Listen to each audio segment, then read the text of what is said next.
मोदी सरकार ने कर्मचारियों का लंबा इंतजार खत्म कर दिया है और तमाम कयासों पर लगाम लगाते हुए 8वें वेतन आयोग को हरी झंडी दे दी है। इससे एक बात तो साफ हो गई कि साल 2026 में सरकारी कर्मचारियों की सैलरी में तगड़ा इजाफा होने वाला है। वैसे तो वेतन आयोग का गठन अभी नहीं किया गया और न ही इसे लेकर सरकार ने कोई तस्वीर साफ की है, लेकिन इतना तय है कि जल्द ही आयोग के सदस्यों की नियुक्ति हो जाएगी और फिर आयोग अपनी रिसर्च के हिसाब से सैलरी और पेंशन बढ़ाने पर सरकार को सुझाव और रिपोर्ट सौंप देगी। माननीय प्रधानमंत्री जी ने केंद्र सरकार के सभी कर्मचारियों के लिए 8th सेंट्रल पे कमीशन को मंजूरी दे दी है। ये बात तो सभी को पता है, लेकिन एक सवाल जो हर सरकारी कर्मचारियों के मन में उठना शुरू हो गया है वो ये है कि 8वें वेतन आयोग के लगने के बाद उनकी बेसिक सैलरी में कितना इजाफा होगा।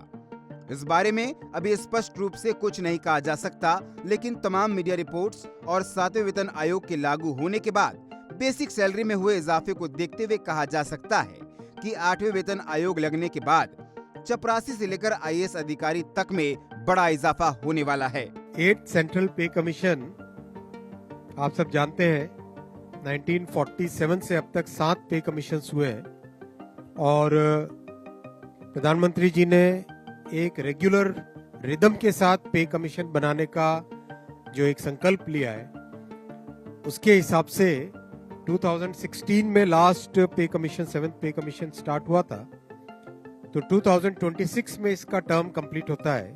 अगर वेतन मैट्रिक्स पर निगाह डाले तो 7वां वेतन आयोग लगने के बाद लेवल 1 जिसमें चपरासी सफाई कर्मी आते हैं, उनका बेसिक वेतन 18,000 रुपए हो गया था। माना जा रहा है कि 8वां वेतन आयोग लगने के बाद 21,300 रुपए हो जाएगा। इसी तरह लेवल 2 के कर्मचारियों का बेसिक वेतन 19,900 से 23,880 रुपए हो जाएगा। तो वहीं लेवल 3 वाले कर्मचारियों की बेसिक सैलरी 21,700 से बढ़कर 26,040 रुपए तक पहुंच सकता है। लेवल 4 वाले कर्मचारियों का मूल वेतन भी 25,500 रुपए से बढ़कर 30,600 रुपए हो जाएगा, जबकि लेवल 5 वालों की बेसिक सैलरी 29,200 रुपए से 35,040 रुपए हो जाएगी। दरअसल लेवल 1 से लेवल 5 के कर्मचारियों का ग्रेड पे 1,800 से 2,800 रुपए हो सकता है।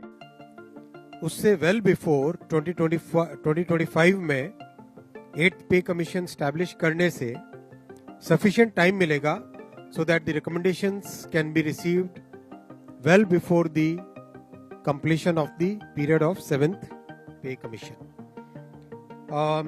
जैसा आप जानते हैं इसमें मैसिव कंसल्टेशन होगा with the state governments, with all the different stakeholders in the central government, in the PSUs, इन सब के साथ डिटेल्ड कंसल्टेशन होगा और चेयरमैन एंड 2 मेंबर्स का भी शीघ्र अपॉइंटमेंट होगा।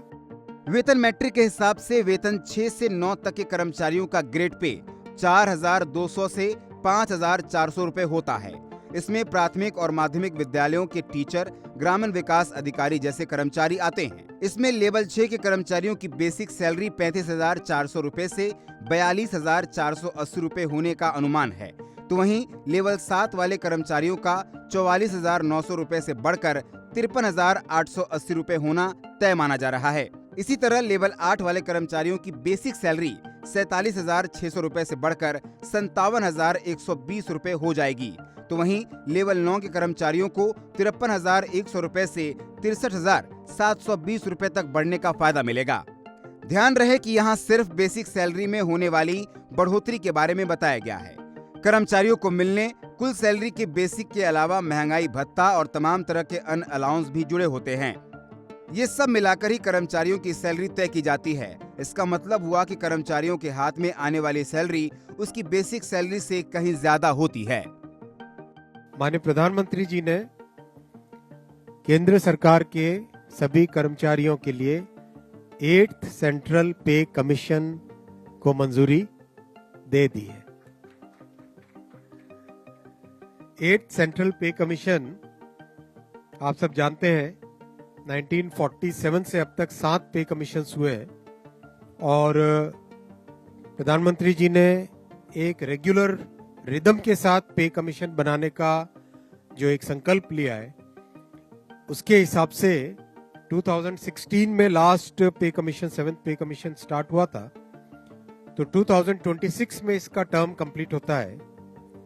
उससे वेल बिफोर 2025 में 8th पे कमीशन स्टैब्लिश करने से सफिशिएंट टाइम मिलेगा so that the recommendations can be received well before the completion of the period of 7th pay commission. जैसा आप जानते हैं, इसमें मैसिव कंसल्टेशन होगा with the state governments, with all the different stakeholders in the central government, in the PSUs, इन सब के साथ detailed consultation होगा और चेयरमैन एंड 2 मेंबर्स का भी शीघ्र अपॉइंटमेंट होगा।